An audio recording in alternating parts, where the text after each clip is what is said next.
We're making raspberry coulis. Yum. So what are we going to start with? Raspberries? How many cups? 2. Put them in. So Aaron, you have to make it a little sweet. So what do you need to add? 1/4 cup sugar. Put it in. And what do we need last, Aaron? A little bit of water. Put it in. All of it? Yeah. Let's go to the What stove. to do, Aaron? Mix it. Let's get mixing.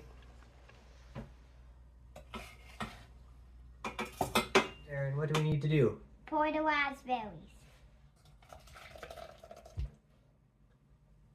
Move it around, Aaron. Move, move, move.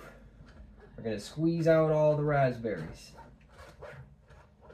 What are we going to do, Aaron? Zest the lime. Let's squeeze our lime. Yeah. And what's the last thing we're going to do? Add Cornstarch. the cornstarch. Add it in.